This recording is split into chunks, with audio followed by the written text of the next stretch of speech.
Hi. Welcome. Welcome everybody to another episode of El Local. I am your host, Eddie Gonzalez, and today we have Leticia Torres joining us today. And welcome. Thank you. Thank you so much for having me Yeah, on. I'm super excited because I've seen your, um, I guess I've seen you around Instagram. Mm-hmm. People have been posting you and all your everything that you're doing. Yeah. Leticia is a financial coach that focuses on, how would you describe it? Well, for now, my main focus is to help women Mm-hmm.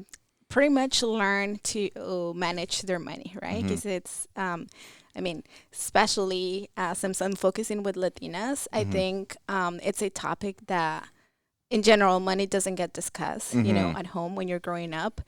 And So yeah, so the focus is to help Latinas to learn how to manage, their money and teach them the process Mm-hmm. of, from the very basic foundational aspects of managing money, all the way to the milestone of starting investing. Mm-hmm. That's awesome. Yeah. Yeah, and when I saw that, because have some friends. We have mutual friends Mm-hmm. that attended some of your seminars and everything. They were very excited. So Yes. I was excited to see that, especially like you said, focusing on women and Latinas, only. Mm-hmm. I think that's great. Yeah.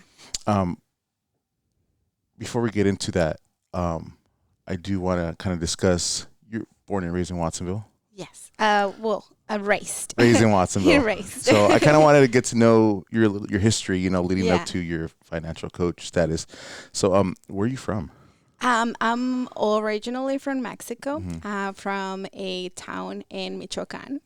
And I actually came to live here to the U.S. when I was 14 years old, Oh, close wow. to 15 years Mm-hmm. old. And, as many, families here, my family and I came all together, unfortunately, undocumented. Mm-hmm. And so it was a very, very challenging time. But yeah, so I've been here since the age of 14. I went to middle school, Mm-hmm. eighth grade. I went to, I can't believe I forgot the name, Pajaro, Up Higher Middle School. Pajaro Middle Mm-hmm. School. Yeah. I was going to say Pajaro Valley. Yeah, but I went to Pajaro Middle School for eighth grade, graduated, and then transitioned to Watsonville High. Mm-hmm. So yeah, so graduated from Watsonville High, and then after that, the goal actually was to go directly into a private university. Mm-hmm. Unfortunately, that did not happen due to finances. Mm-hmm. But I was able to, still accomplish my goal of Yeah. higher education. I went to community college first, and then I transferred to a 4 year. I ended up graduating from San Jose State. Awesome. Yeah. Did you go to Cabrillo? Yes. Okay. Yes. Yeah. I A went lot. to Cabrillo Awesome. College. Yeah. Yeah. Yeah. And so I actually graduated with a bachelor's in interior design. But I think, from where I'm standing now and the way that I look at it, like looking back at Mm-hmm. all of the experiences that I've been through, um, the way I see it is a lot of people could say, well, like, what is she doing, right? Like, Mm-hmm. she has a degree You in have a something degree and else, you're doing but you're something doing else. something Yeah. else. And at first, I felt very, like, in a way, lost. Mm-hmm. I was like, well, like, what is this life? Because I graduated with a bachelor's in interior design, but I didn't actually go into a career in Yeah. design. I went straight into tech. Oh, okay. And so when that door opened for me, it was just like, I think those 4 years that I spent working in Silicon Valley and tech were life changing, Mm-hmm. because that's actually where I got introduced to Finances. finances. Okay. And like, I heard people talking about investing. I was like, what Where is where did you that? where did you start working at in the Silicon Valley? I started at Google. Yeah, Oh, yeah.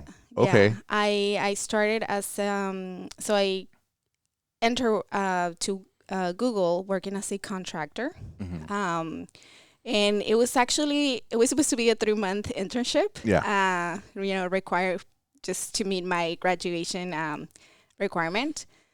And I mean, I ended up loving it. Yeah. I guess I did a great job. And that they kept you long term? they Nice. kept me long term. I spent close to 4 years. Wow. Yeah. Yeah. That's a good amount of time. Yeah. And I have so many questions about that. How was that work? I mean, there's a movie that came out called The Internship a couple years ago, like 2014, I think it was, with Vince Vaughn and Owen Wilson. Was it exactly like that movie? Have you seen it? I think I have, but I don't recall it, exactly, I guess. But it's pretty cool, yeah. So they have this, essentially they have a lot of cafes, throughout campus. The campus is humongous. Yeah. And you get all the free food, each building has their own, what they call a micro kitchen. Yeah. So they have the best snacks, Really? drinks, Oh. that you can enjoy. With all that money, I mean, they have the ability to just I mean, they have even massage chairs, Really? that so that employees can go there and relax, I guess, if they're having a stressful day. I want to work at Google. I mean, now I'm glad that I finally get to talk to someone that literally worked there and is Yeah. sleeping pods too, right? Yeah, they have. To me, I was amazed. They even have a laundry room. People can do the laundry there. They have the gyms, so many perks that you have access to. And I was a contractor, so I guess the benefits or access to perks were limited compared to as someone that is a full-time employee. But even like that, I was what is this world, Free food, free snacks, access to all these amazing things that, usually cost a lot of money. Yeah. It's just, they're just there for you to enjoy. Oh man, if I would work there, I wouldn't want to go home. It's like, hey, I need you to work overtime. Okay, sure. How long? Just as long as it takes. I'm like, all right, I'm spending the night. I'm staying here. I loved it there. Yeah. There were many times that I spent there overnight, not for work, of course, but I actually, during those 3 months of my internship, I was still, on my last semester at San Jose State. And the specific area where I was a research and development lab. So we had all kinds of technology, 3D printing being the main one. Laser cutting, all of that stuff. So I took advantage, being a design major, I took advantage of all of that. So I used to spend long hours. Oh, I bet. Yeah, in that lab. That's awesome. And kind of going back to when you were coming here and going up to San Jose State and working at Google, was it the transition coming here? I guess was there a culture shock when you came, and then did you know some English coming from Mexico, or was it just kind of what was that transition like? It was a shock. I didn't know how to speak English. I did have some knowledge because during that time I had classes in Mexico. But I mostly knew how to write sentences, very basic sentences. But I think that was, still great help coming into, I guess I didn't have to start technically from zero. I was I don't know, 5%. Yeah. You had something. Yeah, exactly. Something to work with. And so, yeah, I can say that my written English is way better than when I speak. I mean, I think I have a decent, Yeah, yeah, it's decent, but still, there's, the challenges of okay, sometimes I come across a word and I'm like, how do you pronounce this?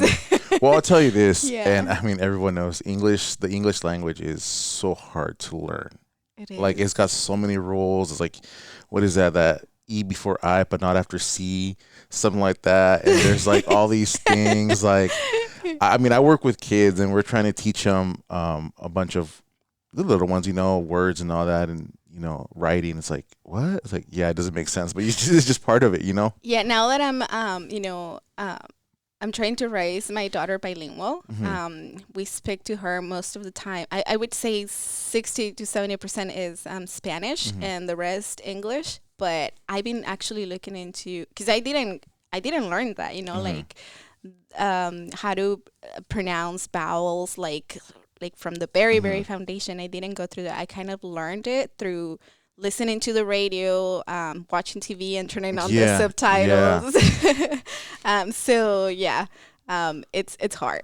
yeah, yeah. It's a process, and I remember myself growing up. I Spanish was my first language. Hmm. For a lot of people that don't know that, like I grew up speaking Spanish, and then started learning English as I was getting to school, and yeah, it could be tough. So. Yeah, yeah, and especially I feel like it was especially more difficult because you're coming into a new country, trying to Hmm. adjust to um, the education, Hmm. style, the system, learning a new language, kind of like trying to settle with your Hmm. family, starting from zero. And I mean, my parents also didn't know any English. Hmm. So with the little English that I had, I kind of had to, help to sort of navigate and Hmm. help throughout the process of, okay, so how do we get the kids into school? Yeah. How do we do all these things that we have to do to settle in this new city? Yeah. Are you the oldest? Do you have siblings? I am the Okay, so that oldest. that responsibility falls heavily on you. Yes, Yes, I yeah, understand that. yeah. Yeah. Are you the oldest I am the too? oldest in my family too. Yeah, so Yeah, it's me and I got like three younger brothers, yeah.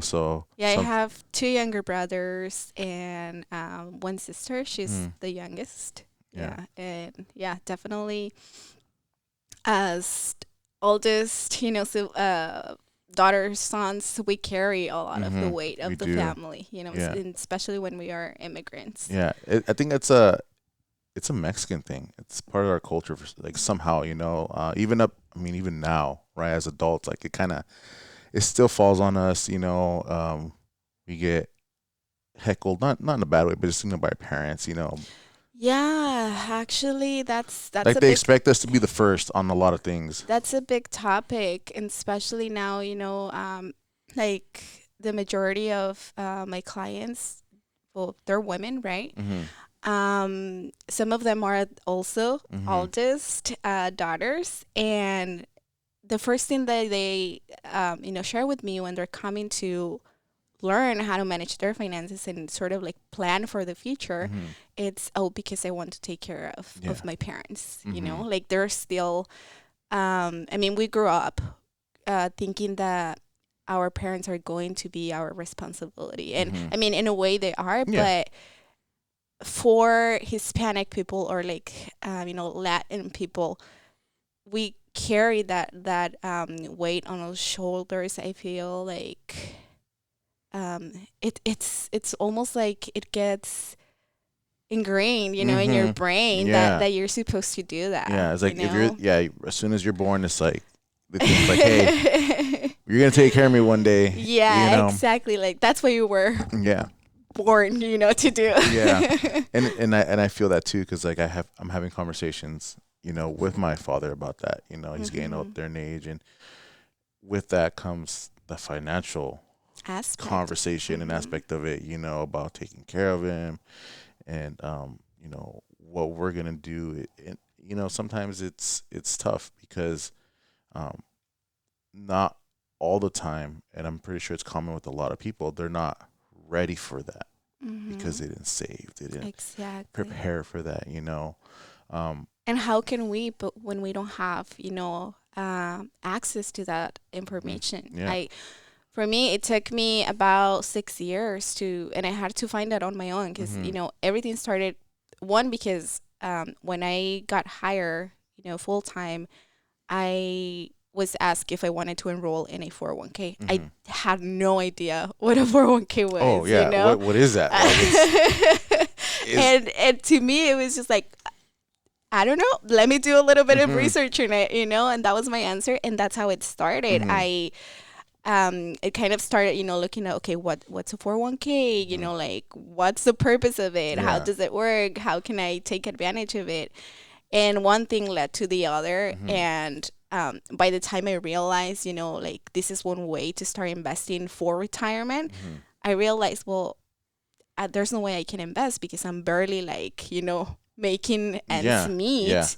Um, and at that point, so one of the big topics that I like to focus with my clients on is advocating for themselves at Mm-hmm. the workplace and learning how to negotiate, Yeah. because that's something that it doesn't get taught at school. Oh yeah. And once you're a first gen, you graduate college, and especially in our culture, it's like we're only looking for that one opportunity that's going to change our lives, Mm-hmm.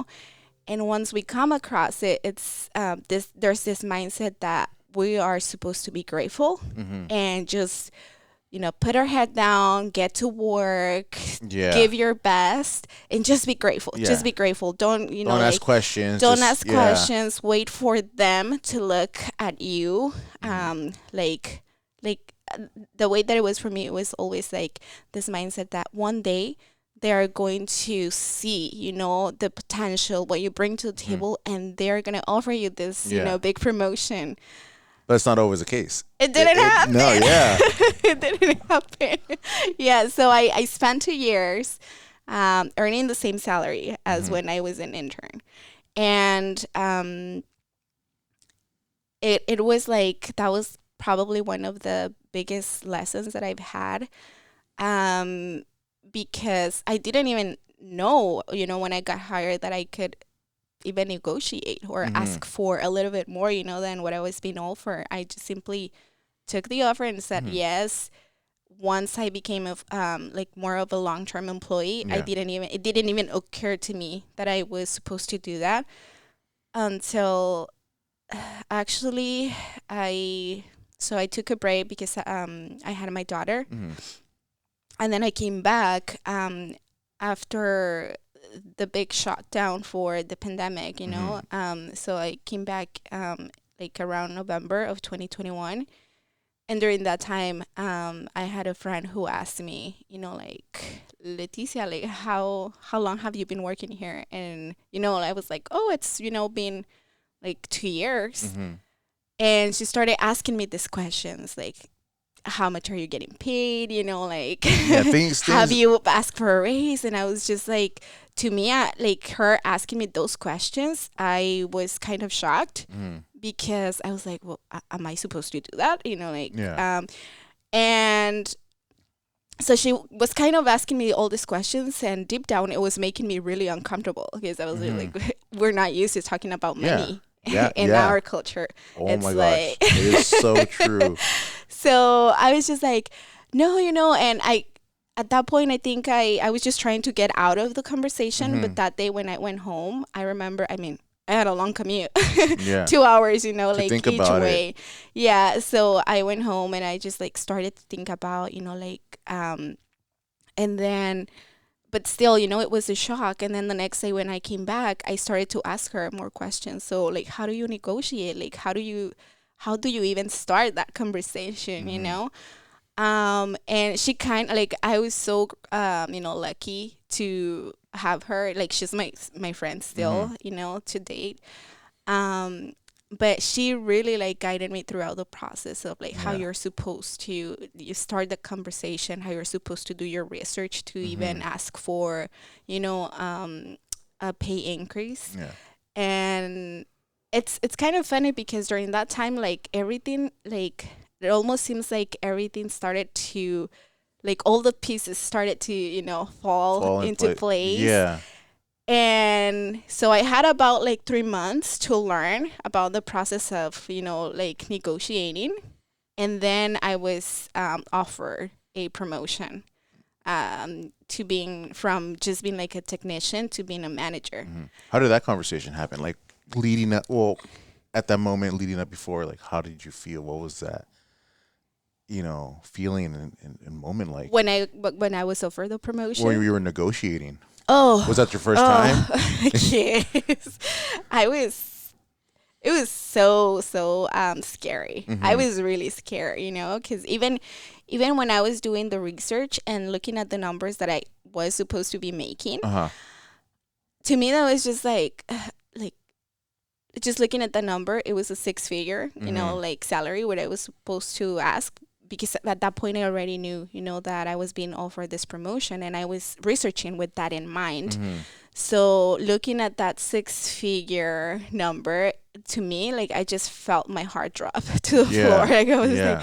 there's no way I'm gonna like it started to almost like in my mind, I started to think, like if I even ask for this number, like they're not gonna give it to me, Mm-hmm. because I felt like I didn't have, the experience.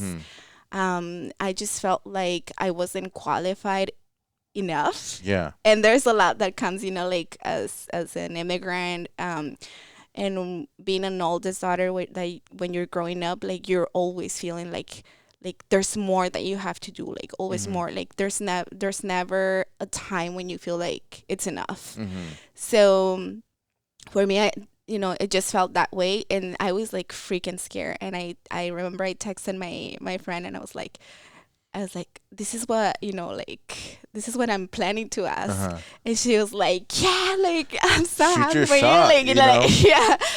And I was like, you know what? Like, I'm just going to do it. And funny thing, the thing that I said, I was just like, the worst thing that, can happen is that they fire me. And Yeah. I was just like, because I was that scared, that I Yeah. was thinking, like they're not gonna agree, and they're just gonna I mean, you're talking, get rid of me. yeah, because you're talking to a major corporation that's like a Yeah. multi-billion-dollar company, and I mean, let's be honest, they're all stingy with their money. So it's like, oh, you're asking me for a raise? Okay, maybe just go away. But no, I mean, that's great, that you did Yeah. that. And so I started finally the time came when I started that conversation with HR, and I had this freaking Google Doc, with all the freaking bullet points of like, this is how I have contributed to the team, these are, the things that I have done that have led to achieving X Uh-huh. and Y project. And, like, I am honored to be working here and be part of this team. But, and that's when I actually told them, if I'm going to be taking on new responsibilities in Mm-hmm. this role, this is what I'm expecting, Yeah. the salary to be, and like the compensation to look Yeah. like. And I remember like the HR person was a woman, and she was just like everything was virtual, Mm-hmm. she was just like staring at the camera like this. And I was like going on and on and on about the reasons why I deserve this Yeah. this this salary. And at the end, she just looked at me, and she was like, "Okay, we'll review the numbers, and we'll let you know." Oh my And gosh, that's it. That's all you have to say for the moment. Like, I bet that just kind of, yeah, yeah, yeah. the And so, uncertainty, but and she also mentioned, like we're gonna look at, your experience and the things, that you have done, and we'll follow up. And I was like, okay. I went home so worried, and like nervous, right? And so like I believe like another call was scheduled like about like 3 days mhm. after that. And when I went into that call, I was like, oh my God, this is probably my last day here. So, They're gonna fire me. They're gonna can me. yeah. I stir the pot. Yeah. And so she she started by saying, how um like just like appreciative they were of me, like Mhm. for all the contributions that I had made. And then she went on to say, like this conversation was long overdue. Wow. And she just said, like you're getting what you Amazing. asked for. That And is I awesome. actually ended up getting more than what I had asked Wow. for. And Yes. for me, I was just like, that whole day, I felt like I was like, like On cloud on nine. cloud nine. Yeah. Amazing. Because Eddie, like at that point, like that conversation led me to more than double Mm-hmm. my pay, at that time. And for me, that was just like crazy to me. I was just like, first of all, I've never even imagined that I was going to be making a six-figure salary. Second of all, the way that everything happened and how soon everything happened, I was just like in shock, right? And luckily, but that time I had already been learning Mm-hmm. about how to, like how to budget and Yeah, yeah. like how to save and all of that. But I really wanted to invest, and I didn't know exactly, like how everything How worked. and Like what? I still had so many questions. I mean, to this day, I'm still learning and finding out, and I'm Mm-hmm. very upset. And I've had this conversation with people all the time. Why didn't we learn this in high school? Yeah, yeah, Why were we not prepared for the real world? exactly. And it frustrates me to this point. And anyone, I mean, if you're in education, you watch this, someone figure that out. We'll have to go strike or something because this is important. This is It stuff is that very like, important. and it's frustrating. But Yeah. but hearing your story, I mean, that's amazing. And then coming to this country, moving, learning a new language, going through, the school system and to get to where you're at. Like the fact that you were in Google right there, I mean, that's amazing in itself, and Yeah. then, you know, having that conversation with HR, that's amazing. Like Yeah. I get goosebumps. Let's just think, like, hearing that story. It's awesome. And it was a very I I I like to call it a transformative experience Mm-hmm. because it changed the way I think Mm-hmm.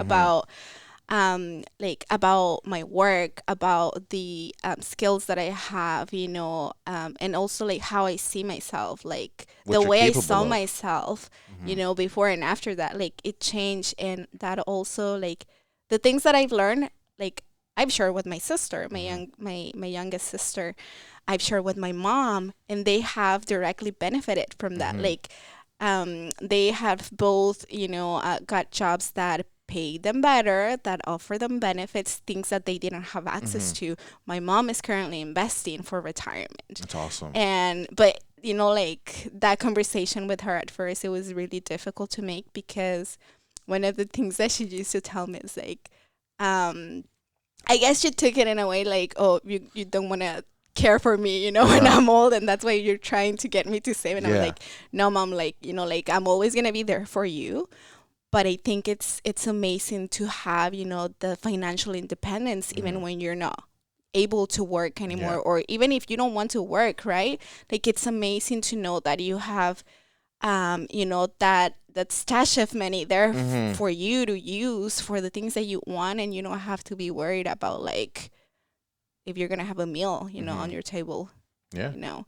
So yeah, like the whole process of convincing my mom to start, investing in her retirement account took me about 2 years, but she's doing it That's awesome. now. Yeah. That's Yeah, amazing. Yeah, because the unknown is what scares us. yeah, And I've, again, going back to culture, going back to heritage, like it's it's very, very nerve wracking, yeah. you know. And I know multiple, like I work with older people, and like, yeah, we have a retirement, CalPERS, but that's all they have, Mhm, and that's all they're banking on, mhm. but they're not realizing, well, things are changing, very fast right Oh now, yeah. and there's a lot of money, not want to say issues, but there's a lot of change in money and society and the government and all that, and people are not ready for that. Mhm. What At what point did it take, or at what point were you like, all right, I want to help women in my community? Mm.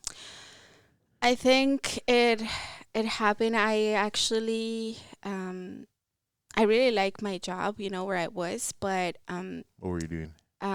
so like the team where I was, Hmm. it was a focus on research and That development. was the Google. It's yeah, and Okay, so it's different, this like department. teams Okay. and departments. Yeah, the department where I was, they actually got rid of it. I think last year, but it was called Advanced Technology Mm-hmm. and Projects. Yeah. And so basically the focus there, I can't talk much about the projects, but the focus there was basically ideation and prototyping and Mm-hmm. research for like next gen products. Yeah. So pretty much that's where everything happened for products that were supposed to launch like in like 5 or even more Oh, years. okay. Yeah, so we did a lot of prototyping. I was in charge of the team that actually produced, like, we'd use 3D printing to produce all of these different prototypes. Mm-hmm. But in our team, there were designers, engineers, and pretty much anyone who came through that door with an idea, we were supposed to figure it out how to make it happen. Okay. So that's what we, that's the focus. And I love that, like coming from a design major, like I've always liked to like solve problems Yeah. and like like even take things and like break them apart and see Mm-hmm. how they work. Yeah. So it was the perfect fit for me without even me knowing that I was supposed to be there, Mm-hmm. because I thought, okay, I'm gonna be designing homes and this, Yeah. and that actually came at a later point. But when I was there, I actually really loved it. But the fact that I was so far from home, Mm-hmm. by that point when I took on that manager role, I was already a mom. So it was very tough because I was spending about like 12 to 14 hours outside of my home. So I would just come home, Yeah.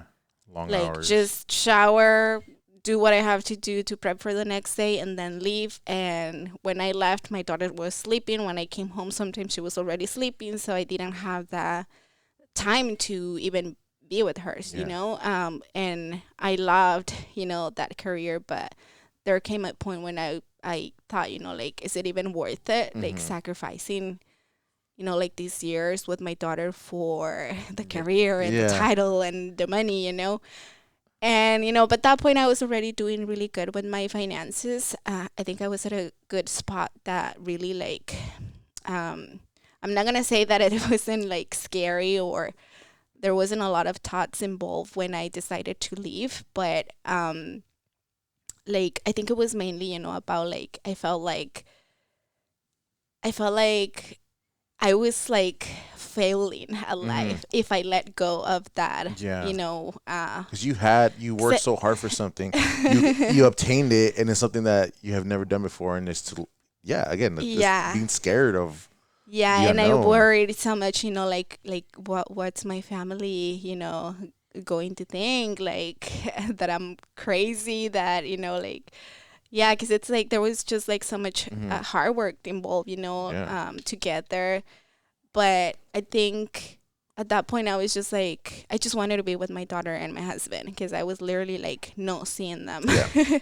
So I made the decision and I was like, like we'll see what happens next. And I had already like something lined up, like I already had found another job, like Mm-hmm. I was hired.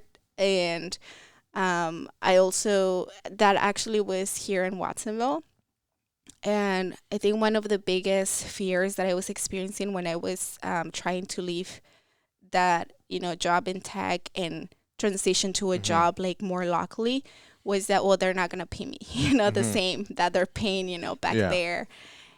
But, um, I actually negotiated Oh, again. awesome. I Yeah. did it for a second time, and I was like, okay, so I'm going to apply all of the things that I already, Yeah. learned, and I'm going to, ask for what I think I deserve, Mm-hmm. for what I think I could bring to that team. And again, like even doing that conversation a second time, like it was very nerve wracking. Yeah. And even, like asking for that number again, like I pretty much asked for them to match my number that I was making there. Mm-hmm. And they did it. Awesome. They Wow. did it. And I was like, okay, well, that's crazy because now I'm local Mm-hmm. and then making the same money that I was Making over making there, there. and your family, you're with your family. Exactly. And so at that point, I just felt like, what is this life? Like, I'm achieving every single thing Yeah. that, like I set my mind to. Um, And this job actually was in, I was working for a construction development company. And, with my background in design, I was an architectural designer. Um, so I loved it. Like, Mm-hmm. first few months, I was like, oh, I'm loving this. I'm learning all this stuff, like getting into like learning about like all the permitting for the city, Uh-huh. designing like floor plans, designing homes. But then came a point again where I was like, even working from home, I was like spending so much time just like glued to my laptop Yeah. working. And I was just like, well, like, I You can't, weren't happy. I know. You weren't happy. I couldn't keep it up because I didn't have the flexibility Mm-hmm. essentially that I was looking, to spend with my daughter, with my family. So I think I spent there about 11 months, and then I decided to quit my job. But like I did it, because I knew that my finances were in place, that I Mm-hmm. had that freedom, and I had all the possibilities. And then at that point, I was just like, well, what am I going to do next? Like, I don't want to be just here at home. Mm-hmm. Like, I love being a mom, but, like, I have these dreams and goals. And I think I was just looking for a perfect way to combine both, Yeah. like a career and being a mom. And also, like, for the longest time, I had, this dream of like starting something, like some type of business, Mm-hmm. but that actually had a purpose. Yeah. Like, it wasn't just like for profit, right? Like, that actually created an impact. And to be able to get to that place where I came up with this idea, like it took hiring a Yeah. coach to kind of guide me in that direction, because even though I had lived all of these experiences and gone through all this processes of like learning how to negotiate and like all the amazing things that I Mm-hmm. did at my job, I just felt like still without the job title, without like technically the career, I just felt like, well, I'm back to square one, Yeah. and like really like the mindset that I was having, I just felt like I had failed. Like I chose my family, but I Mm-hmm. just feel like a failure, right? Mm-hmm.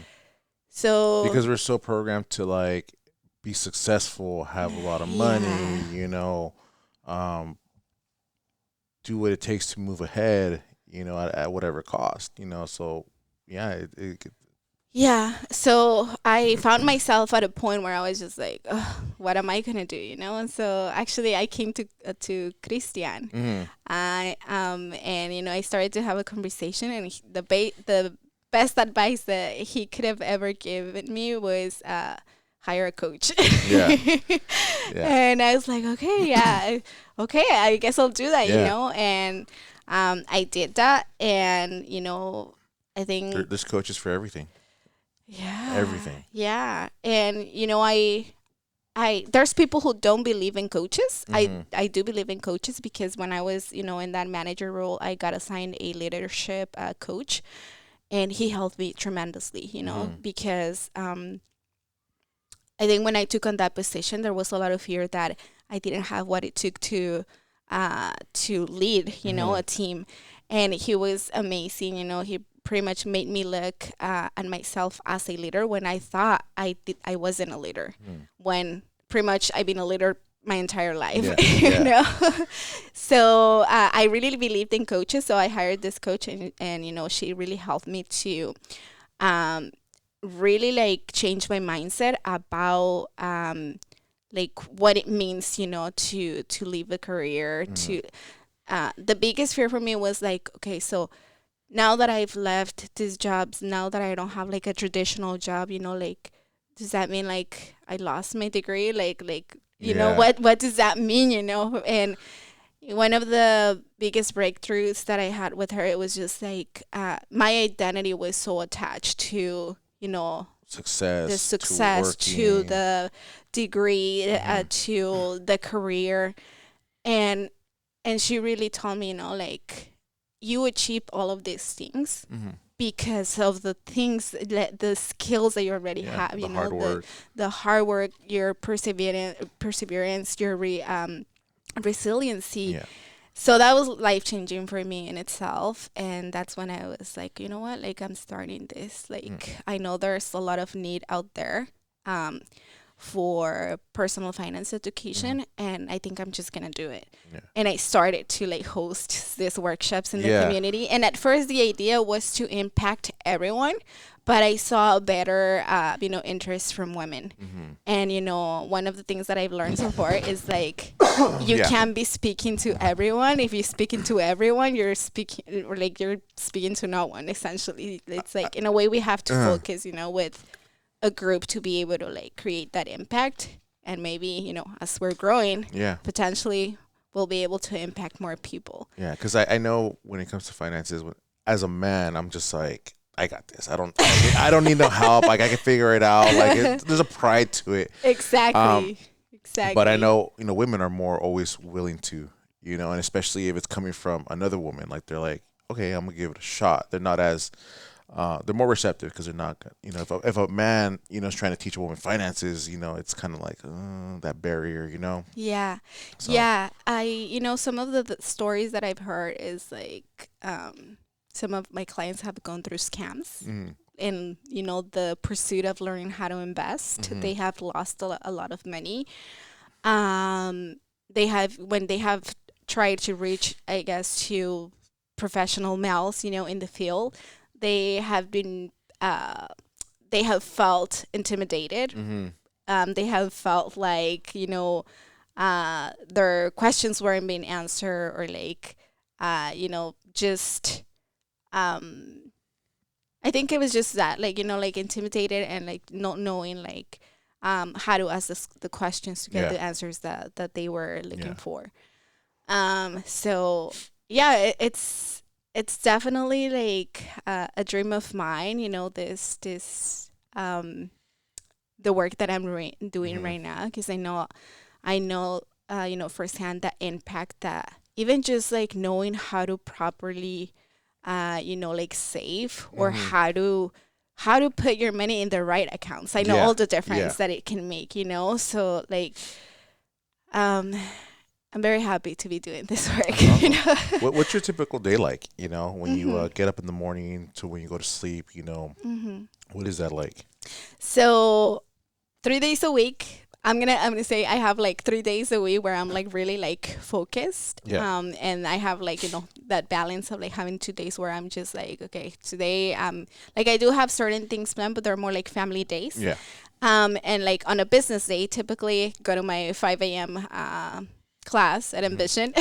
So for those who don't know, Leticia and I work out at Envision. Yes. When she mentioned Christian. Christian is the owner of Envision. Shout Uh, out to Christian. yes, one of the best investments I've made Yeah, so yeah, far. it really is. So, and like kind of going touching back to like that whole coach thing, is that it's always a great opportunity to see something in a different light, right? Because like, um, we're in the trenches, I guess you could say, right? Because as an athlete, I'm playing the game. Hmm. The coach always sees it from a different angle. Yes. We're always, it gives us a different point of view.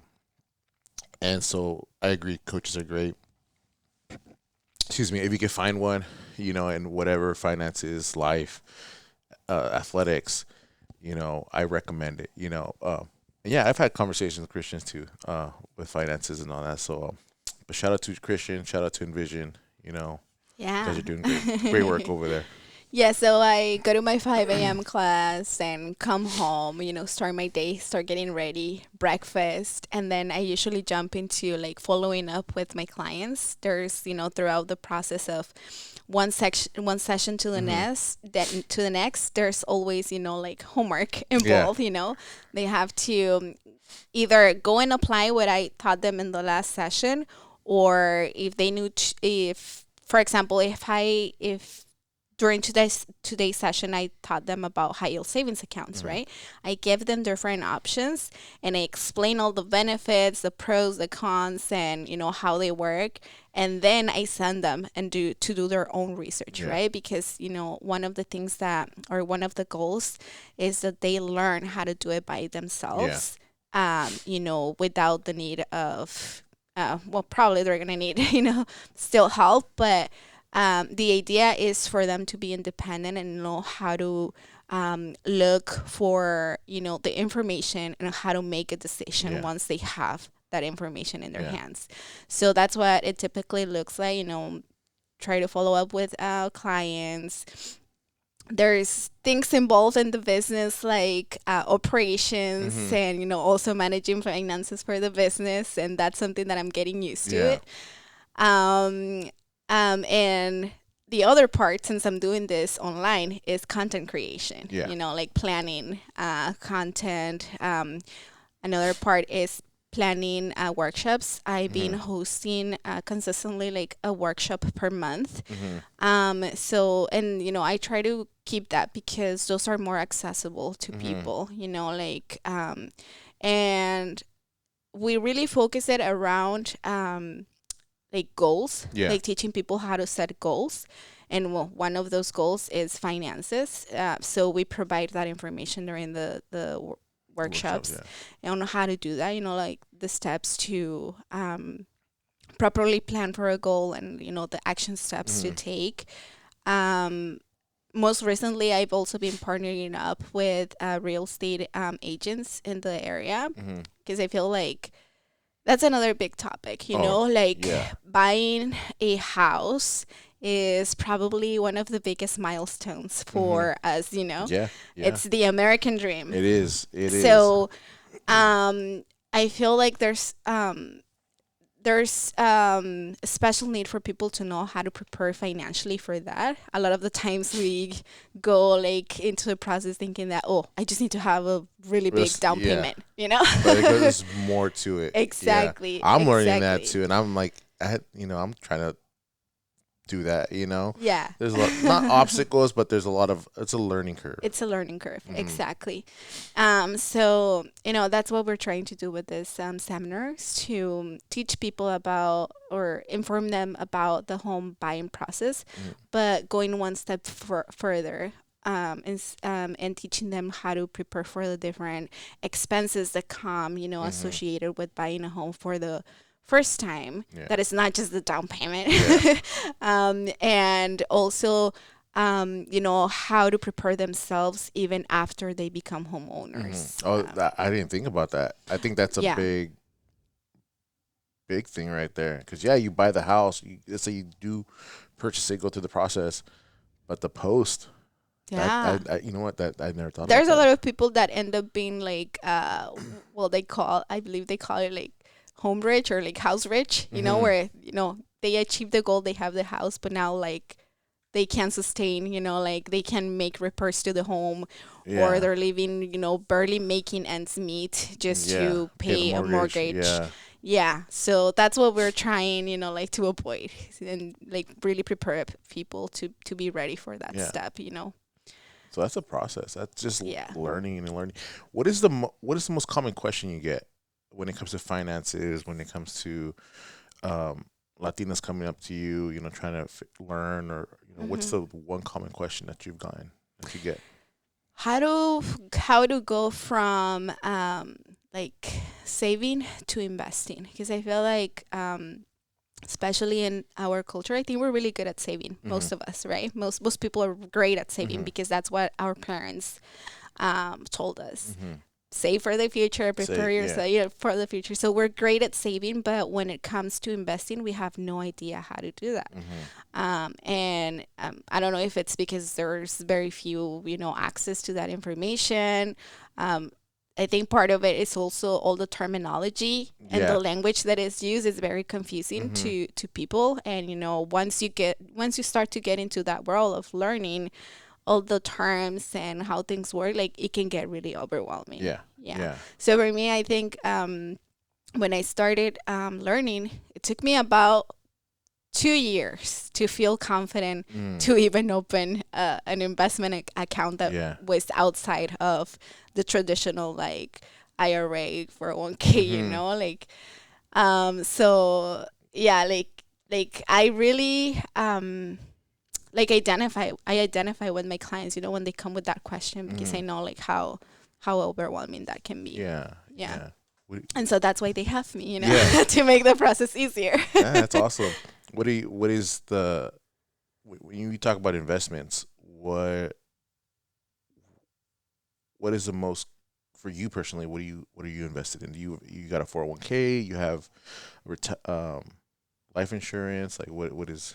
Yes. So for now, my strategy so far is investing through retirement accounts, which I don't have access to a 401k anymore, Mhm. but I do have, I have a Roth and I have a traditional IRA.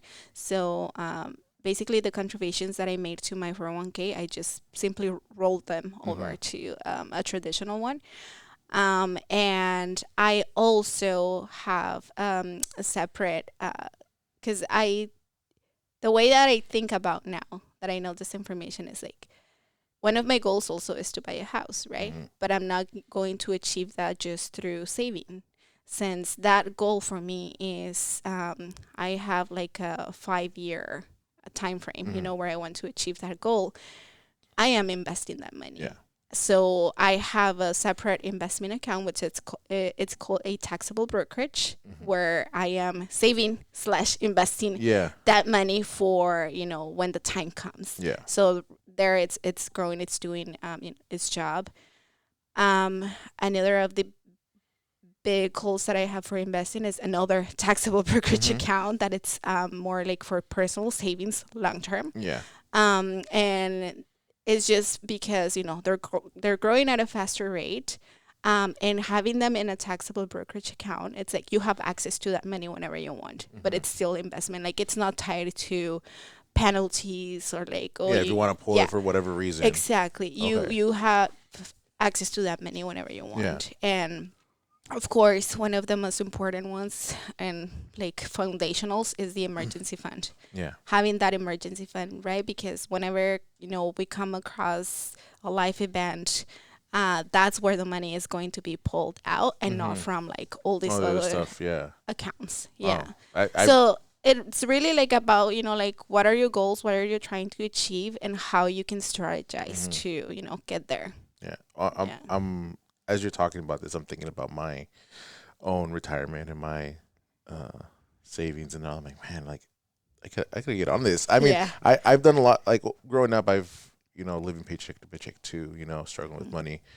But now it's as an adult, I'm like, all right, I'm more strategic. I'm not. I'm living paycheck to paycheck, but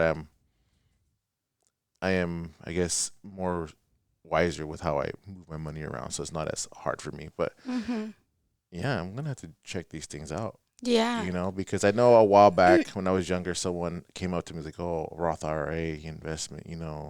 And to me at the time, it's like, "Oh, he's just buying me like lunch to like." I just went for the lunch. He's like, "Oh, I'll buy you lunch and we'll talk about it." All right, cool. But now it's like I look back like, man, if I would have started then, I'd probably be in a lot better shape now. But I mean, Yes. I have this new client. She's very young. She's barely 21. She's already doing amazing. She was doing an hmm amazing job with saving. And she has this goal to retire by age 45. hmm And so, we already met together. We did the strategy. And, like one of the things that I tell her is like, you're so, so lucky to have started now because you have time on your side. yeah, It's not really, I mean, it's amazing if you can invest a lot of money, but your biggest ally in investing is going to be time. hmm Even if you start investing $100 a month or $50, whatever amount you hmm can invest, time is really going to do the job to, yeah, make sure that money grows, exponentially. yeah. And so, looking at her numbers, like by age 45, she's going to be set. She's hmm going to be a millionaire. That's awesome. That is awesome. And that makes me so happy because um, I think just like the word millionaire, can feel like so out Okay. of reach Yeah. for a lot of people. For me, Yeah. even Yeah. for me, it's just like, but once you start to learn about investing and like how this knowledge can really change your life, it's hmm just like whoa, like it doesn't feel so out of reach Yeah. anymore, but I tell people it's a game. yeah, It's like a game. yeah, And you got to learn how to play it. It's a system, and once you learn, um, things are are just gonna become easy, Mm-hmm. And what's great and I love about you and your story is that you're passing on that knowledge, Mm-hmm. and not a lot of people are willing to do that. Mm. They're not willing to let others know and help others, Yeah. and it's sad, Yeah. But the fact Yeah. that you're out here and you're focused on women and, you know, it's it's inspiring, Thank you. you Thank you. know. Yeah, one of the biggest reasons to inspire women is just because throughout my life, I've seen women around me struggle, Hmm. like stay in toxic relationships, violent relationships due to like not having the resources, financial Hmm. resources, to go on their own. Um, I've seen, like my mom struggle because even like she was always working. My dad was working, but she was the one managing, Hmm. the money, making sure that everything, all the bills got paid. We had food on our table. Yeah. And just like watching her struggle, like really impacted me, like I grew up with a lot of fear of not having enough, Hmm. and that led me to being like over saving Hmm. essentially, like Yeah. just hoarding money because I was so scared of like not having food on my table. We actually went through, like during the first year of coming to this country, we went to a very tough time, and it was around Christmas time, and that really um like created an impact on me, Yeah. like long term. At that point I didn't realize it, but when I was like trying to start this work with finances, I was just like, well, a lot of stuff is coming up for me, like Hmm. fears, doubts. Also like I think also for me it was a lot of like shame Hmm. around making, six figures, because again, no one in my family had made that amount of Well, and money. why is that? Why do we get shame? Like, Because a lot of the times we associate, like money with like, okay, so people who have money are bad, bad people. hmm, So we grew up thinking, okay, so money is bad. If you have money, then that means you cannot be a good person. hmm, People who have money are greedy. hmm, And we get taught, all the opposite, that we're supposed to be humble, that we're supposed to work hard. yeah, A lot of the times people associate making money with, oh, they must be doing something wrong, yeah, wrong, yeah, So all of especially out these here, beliefs yeah. were like stirring in my brain. And um also I think for women is like for women making money, it can be like, oh, well, like she's like in Spanish the word is like, oh, presumida, Hmm. like if you're talking about the money. um and it really depends, I guess, on the circle of friends that you Yeah. have. But once you start to have conversations, I think that was one of the first for me, like to even start this conversation about money, because I was really afraid of like them looking at me like, oh, she's just trying to show off, Yeah. instead of like she's trying to teach me something Help so out. I can do better. Like she's just trying to show off, Hmm. and so yeah, like I didn't even realize, that I was like processing all of those thoughts and like feeling that shame. Um and also I think like I remember telling my husband multiple times, like even though like I know like on paper, like, I'm doing good, I'm Hmm. successful, and we're stable. He also has his business. We're doing amazing with, Hmm. like making money.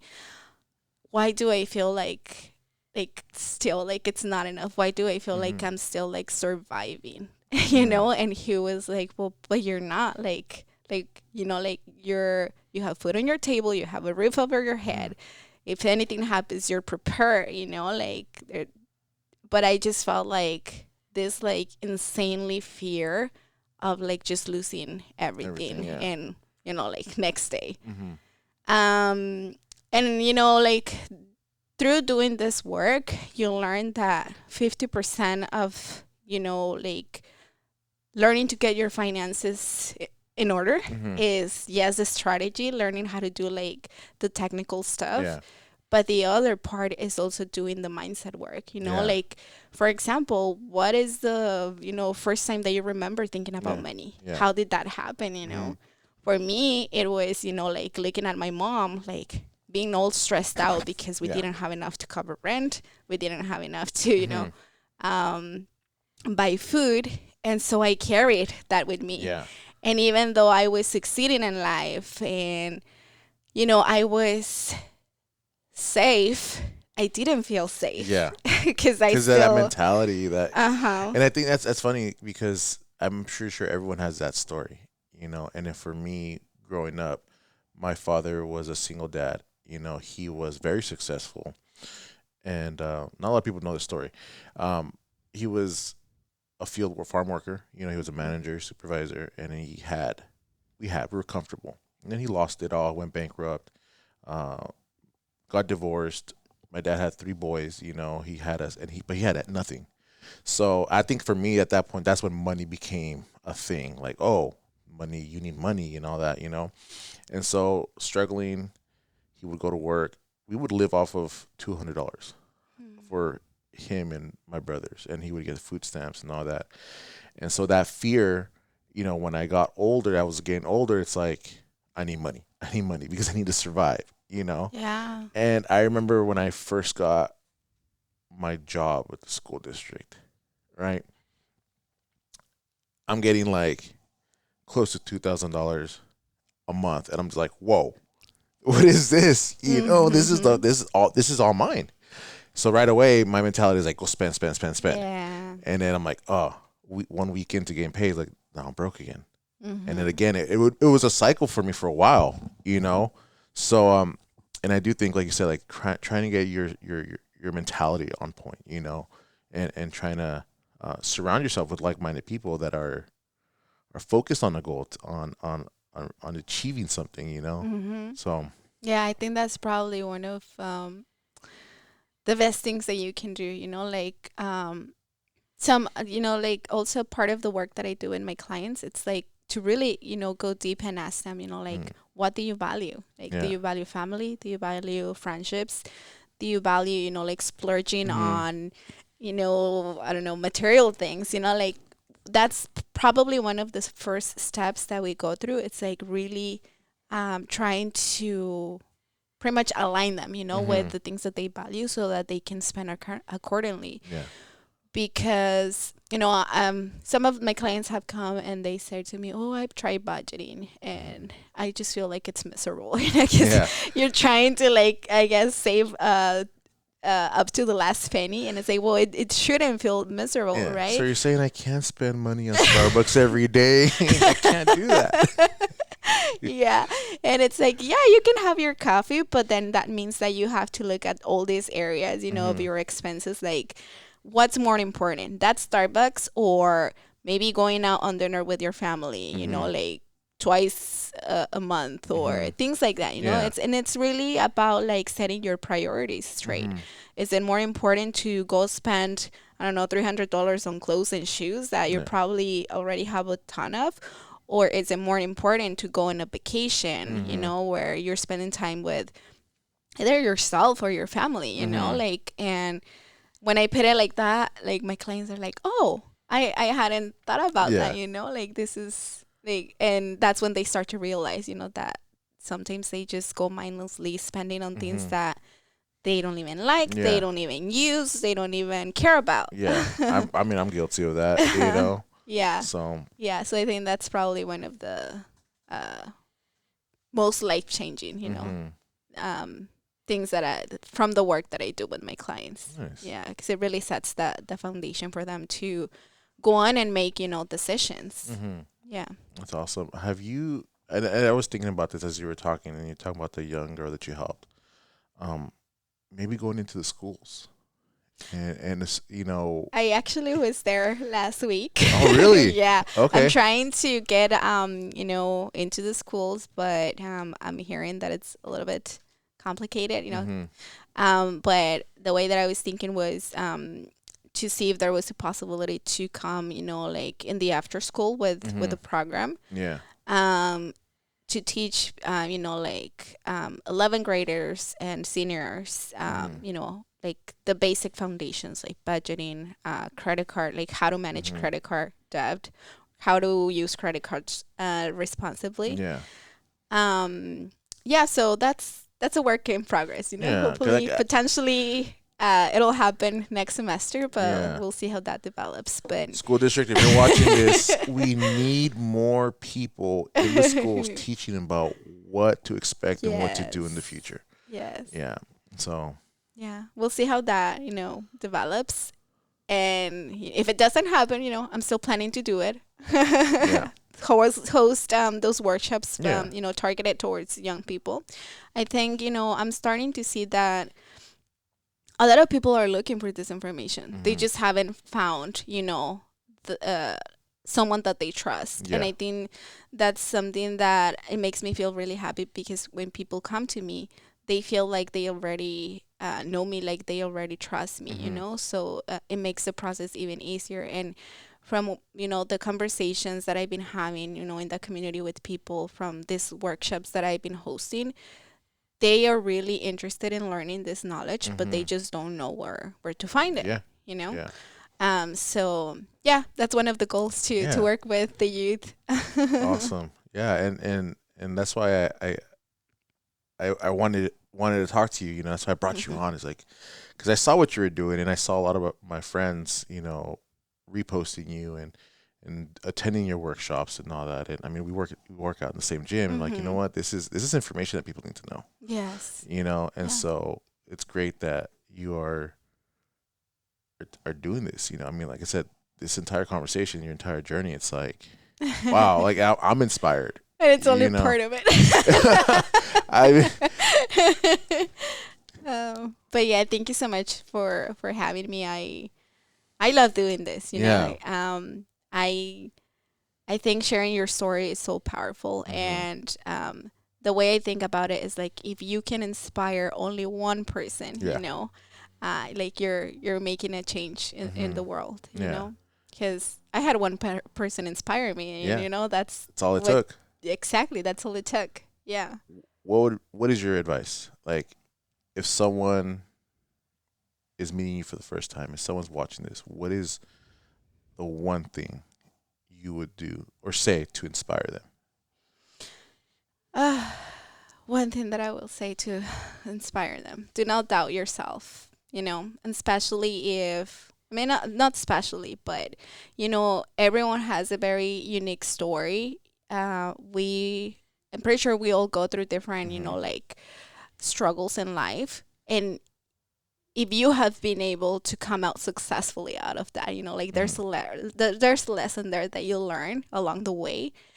Like, hold on to that, Hmm. like see, like try to see, like the value there, Yeah. because I felt like even with all of the struggles that I've been through, like there was a point in my life where I just felt like I didn't feel um smart enough, I didn't feel valuable Hmm. enough, I didn't feel like I could make an impact. And if there's one thing that I can tell you, is like, you have the power to make an impact, even if it's a small one. Hmm. And that can come from your story, or that can come from, someone that really inspire you. Hmm. But the one thing I would say is, stop doubting yourself and believe 1,000,000%, Yeah. in yourself and what you can do. That's Yeah. awesome. Yeah. No, that's great. I mean, it's amazing. Amazing. I Thank just you. can't say that enough. Express that enough. Yeah. So, if you guys get a chance, what's your Instagram handle? So people. My Instagram handle is Leticia with double A at the end. Double underscore, and then my last name, Torres.